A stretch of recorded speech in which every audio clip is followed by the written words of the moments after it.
Hi there, it's Natasha and thank you so much for joining me today. I'm sitting down at my craft table again for the first time in a little while and having a bit of a play. And I didn't have any idea of my direction, I really was just having a play. So I've got out my Distress Oxide inks and I've kind of chosen pinky, purple and sort of yellows and oranges. And I'm going to start off with I think it's the Spice Marmalade and the Fossilized Amber, sort of the orange and the yellow. And I'm just smushing them down on a Ranger craft mat, and then I'm actually using some Tim Holtz watercolor paper to do this part of the project.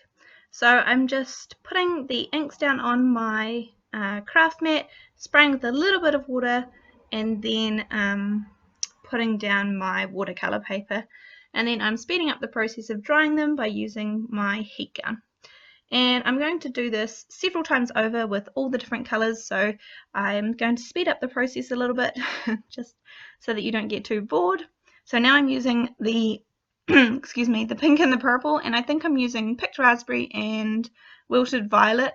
I'm trying not to mix the colors too much. I kind of just want a nice sort of ombre from one to the other, or gradient of color from one to the other. I don't like it when they kind of get super muddy, and I'm not very good at doing this technique anyhow because I like much more control than this, so this is just me having a play really.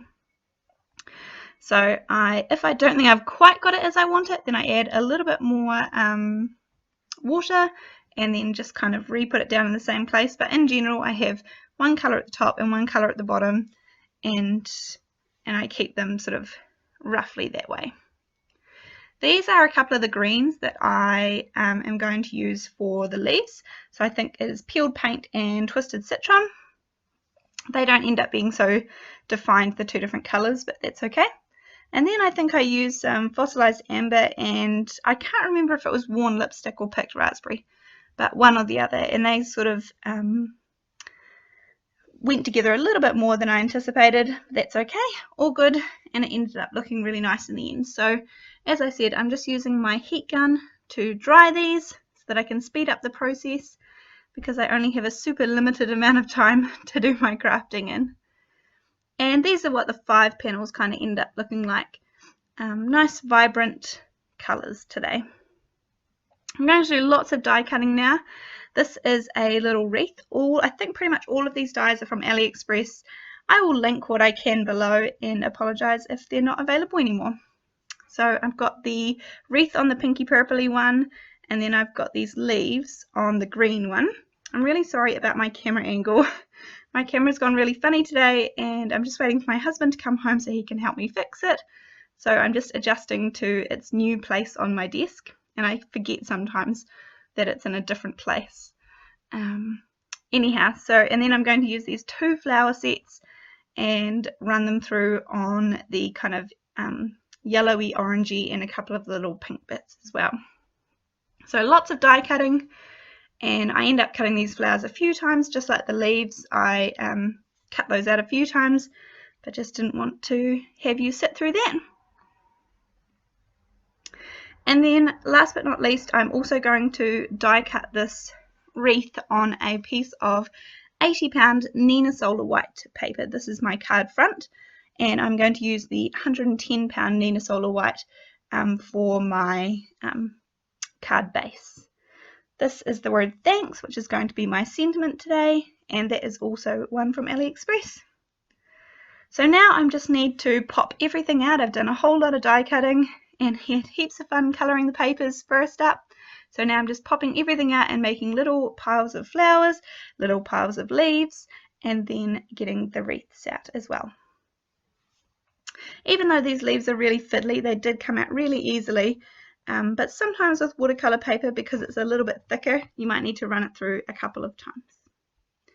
Then this, even though this wreath is kind of really delicate, it came out really well, really easily, which was cool. And then you can see that I just actually want this little purple bit here, and I will save some of these scraps, the other scraps that I can use for other projects, because that's I'm just using a really small bit of the paper. So I've got my wreath and then my white wreath, which I want to keep the center of this one because I'm going to do sort of like a little bit of die cut inlay with the purpley and pink wreath. So I have just some washi tape. This is a bright red one, which was just what was sitting on my table. And I'm just putting down 4 pieces of this over the back so that my front little piece that I'm going to inlay will stick, and then in a minute I'll add a little bit more just to secure it a bit better. So this pops in really easily, and it's the same pattern all round, so it's really easy to find where it fits in. You don't have to keep turning it forever to find where it fits. And I'm just going to zoom in a little bit more so that you can see hopefully a little bit better.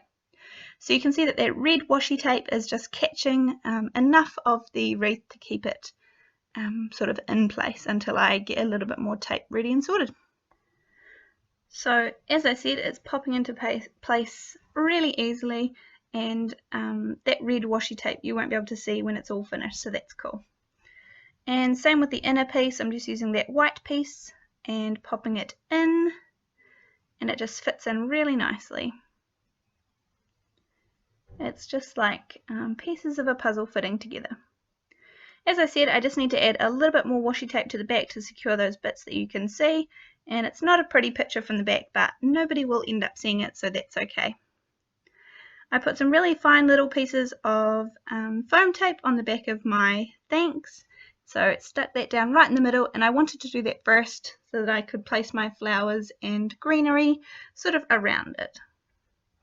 So all I'm doing is slightly bending up the leaves and then sticking them on. I don't end up using them all, but I can use them for another project, or my daughter loves playing with them as well. So I'm just sort of picking through them, finding the ones I want, oranges, yellows and pinks, and sort of have 3 places around the wreath that I'm adding these flowers down. Then with the leaves or the greenery, I'm just adding in sort of 1 piece sort of on each of the 3, and just gluing down a couple of the leaves so that it still has a little bit of dimension and it's not lying super flat to the page. So I just end up using 3 of these, and again I cut lots more, but that's okay.